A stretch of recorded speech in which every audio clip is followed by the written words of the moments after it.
we're going to start studying density, and density is going to be important in earth science because density drives a lot of the processes that occur on the Earth.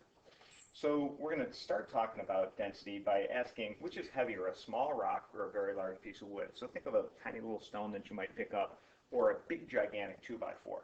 Which one is going to be heavier? It turns out that the 2x4 is, so the large piece of wood is going to be heavier. It's going to be harder to lift.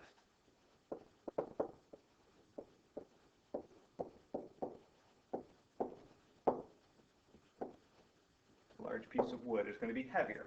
But then when placed in water, which one's going to sink? Well, I know if I take a rock, even if it's a little rock, and I throw it in water, it sinks, and a big piece of wood is going to float. So when placed in the water, which will sink, it's going to be the small rock. Even though it's lighter, it's going to sink, while the heavier piece of wood is going to float. And it turns out it's because it has a density that's higher than water.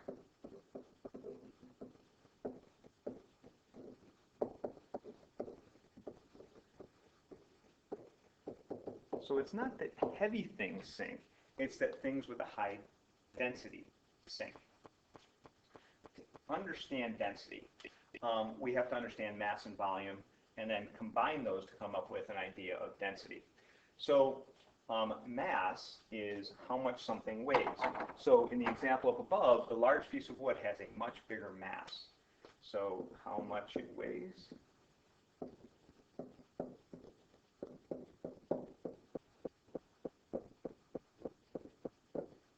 Okay, and that's related to how much stuff is inside of it.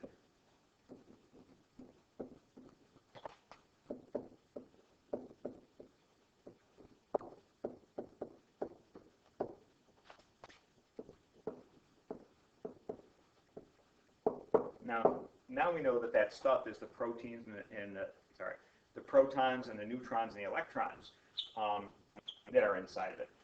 So, and that's where something gets its mass. So if I'm going to draw two things, I'm going to draw this one here. I'm going to draw this second one here. I'll put more stuff inside of it. So which has more mass? The one with more stuff inside, even though they're about the same size. This has a low mass because it has less inside of it. And this has a high mass because it has a lot of stuff inside of it. The second thing is volume. Now the volume, I want you to think of how big it is.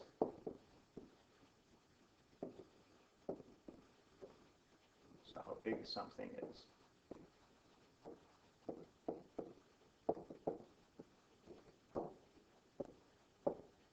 Okay, the technical definition is how much space it takes up.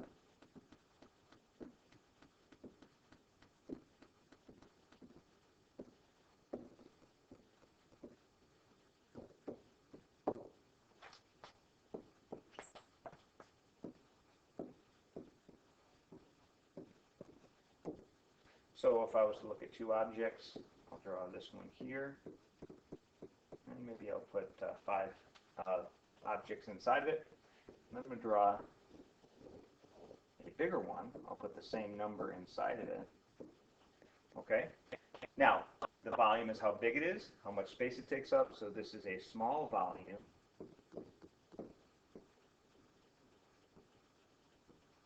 And this is a big volume.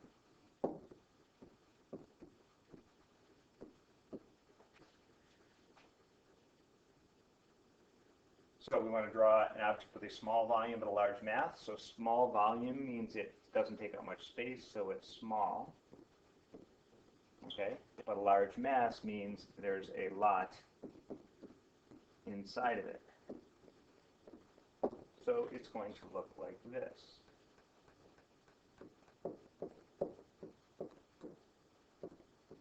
Okay? Now the opposite, we're going to have something with a small mass but a large volume. Large volume means it takes up an awful lot of space, so we'll draw a bigger box. But a small mass means it has very little inside of it, so we'll draw less things inside of it. And that's going to lead us to density.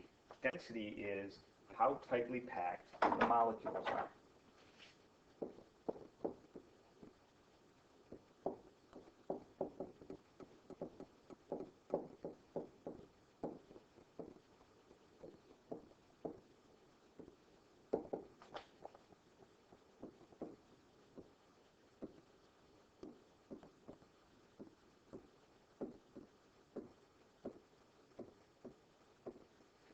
So over here, I'll have an object where the molecules are very far apart. We're going to say this is a low density.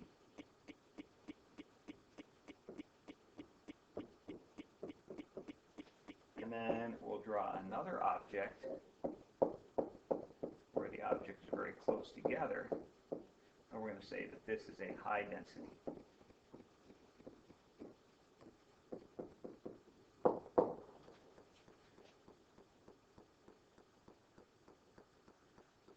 Now, the reason this is important, or one of the reasons this is important, is more dense objects tend to sink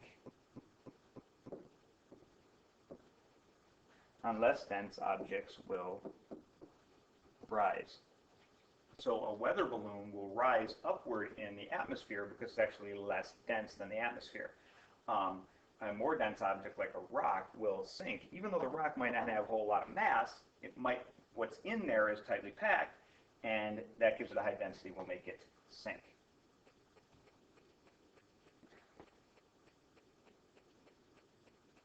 Now, for almost all substances, they are more dense when they are solids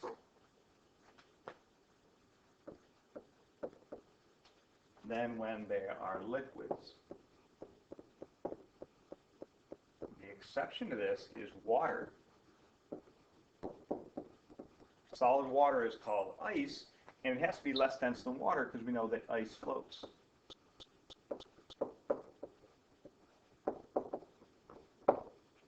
And there's a number I want you to know, that the density of water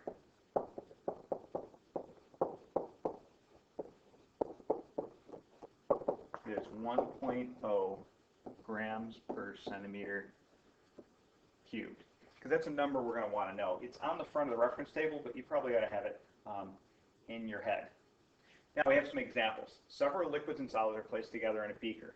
So that's what this diagram down here is representing. And we want to list the objects from the least dense to the most dense.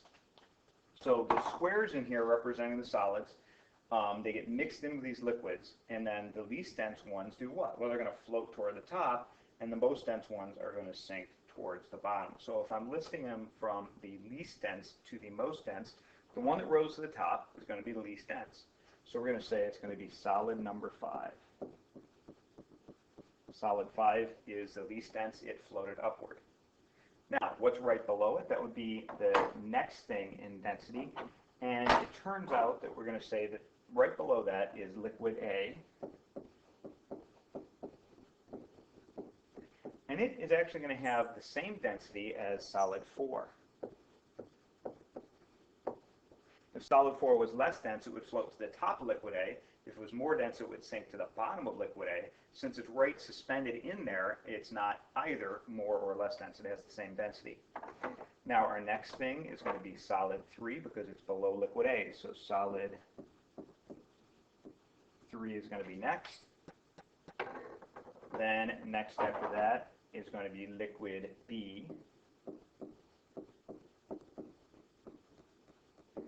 And again, it's going to have the same density as solid 2 because solid 2 isn't floating to the top of liquid B, but it's not sinking to the bottom.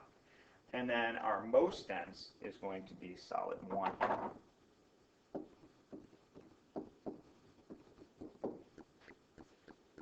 Now, I have a little question that's here too. If liquid A is water, what do I know about solid 5? Well, remember, for water, the density is 1. Okay, so if liquid A is 1 and solid 5 floated to the top, it has to have a density less than 1. So I know that its density is less than 1 gram per centimeter cubed. Now, an example that relates directly to earth science is this. When the Earth was formed, it was really hot and the rock was still liquid, okay, like lava. And since it was liquid, things could move around, and the most dense materials sank toward the center of the Earth. And so our Earth has layers that are separated based on their density, okay? The first layer that we have in here, down in the very middle, is called the inner core. and its density is about 12 to 13 grams per centimeter cubed. The next layer out is going to be a little lower density, okay, because the heaviest stuff sank all the way down to the center. Layer 2 is called the outer core, and its density is about 10 to 12 grams per centimeter cubed. The next layer, okay, out is the mantle. There's actually a big jump in density here. Its density is from 3 to 6 grams per centimeter cubed. And then the very outer layer is just a really skinny outer layer of the solid rock that we walk around on, is this layer number 4. And layer number 4 is called the crust. And the density of the crust is going to be from 2 to 3 grams per centimeter cubed. Now, top of the next page. And how we can change the density. Okay, to increase the density of something, we can increase the volume. Remember, increasing the volume is how big it is, so I'm going to make it bigger. So I want to change the volume without changing the mass, so I'm going to put the same number of things inside. So I'm going to put 5 things inside here. Then I'm going to increase the volume. I'm going to make it bigger. But I'm still going to put the 5 things in there. Now, what happened to the density? They got farther apart, they're less tightly packed, so the density decreased. So as volume increases,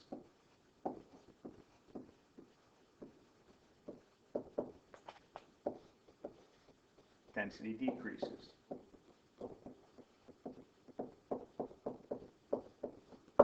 Okay? Now, if I increase the mass, let's see what happens. And again, I have to leave the other variable the same. So I'm going to increase the mass but keep the volume the same. So my 2 boxes are going to have to be about the same size, because I don't want to change the volume. I want to change their mass. Remember, mass is how much stuff is inside of it.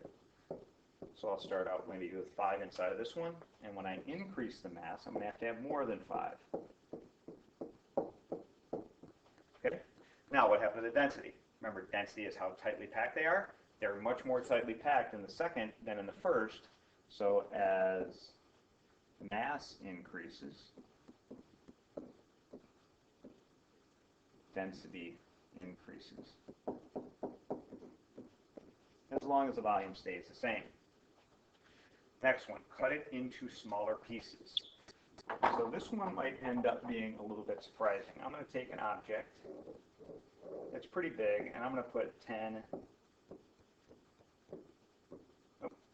I'm going to put 8 in there. And then I'm going to cut it here, and here, and here, and cut it into 3 pieces.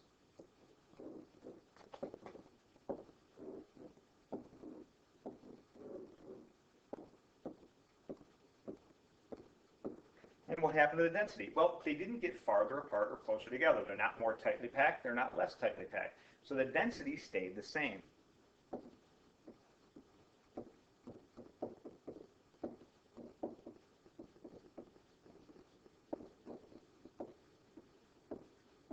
And on the written exam, they may try and trick you, okay, and say if I cut it into smaller pieces, what happens to the density? It's going to stay the same. And that's one of the important things about density, is that particularly for solids and liquids, their densities don't change. So if I have gold, and I know the density of gold, and then somebody gives me an object and wants me to prove that it's made out of gold, what I can do is find its density. And if the density matches the density of gold, it might be gold. If it doesn't match, it won't. So solids, their densities don't change. They stay the same. Now, heating it up, as temperature increases, now hopefully somewhere along the line in 8th grade you learned that when the air gets hotter, the molecules move around faster. And if they move around faster, they're going to spread apart. I've kind of drawn it in this picture down here. Over here where it's cool, they're not moving around very fast, so they don't spread out very much. But then when it gets hot, they move around really fast, and they move apart from one another. So as they move apart, okay, they are getting less compressed together, and the density goes down. So as temperature goes up, density goes down. Okay, and I think of it as this. Okay, hot rises,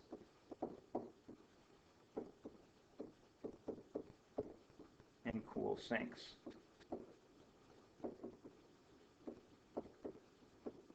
And a lot of processes on Earth deal with this. Our weather comes from this, and actually plate tectonics, the way the plates that make up the surface of the Earth move around, are because of hot rising and cool sinking. So I'm going to draw a little diagram of this. Let's imagine that you are on a beach on a really hot sunny day. Okay? So we have the ocean over here. There's the ocean. Okay, and then you have the land over here. Now, on a hot sunny day, the land gets hot, while the ocean stays cooler. That's why it's refreshing to go swimming in the ocean on a hot day, because the ocean stays cool. Now, what's the hot going to do? The air above the land is going to get hot, and hot rises.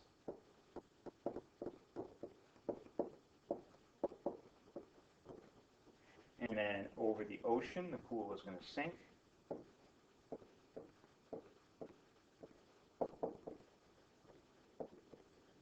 And it sets up this cycle, okay, where the hot is rising, the cool is sinking, and you get this circulation pattern.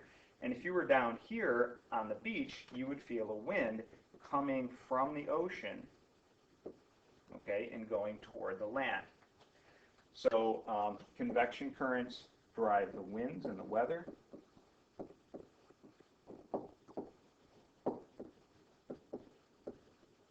Okay, and also that's what's happening in the magma underneath the crust and stuff like that. Hot magma rises, cool sinks. It sets up the same type of circulation, and that drives the plates moving around. So at the end of this lesson, you should be able to diagram high mass, low mass, high volume, low volume, high density, low density, and determine whether things are going to float and whether things are going to sink.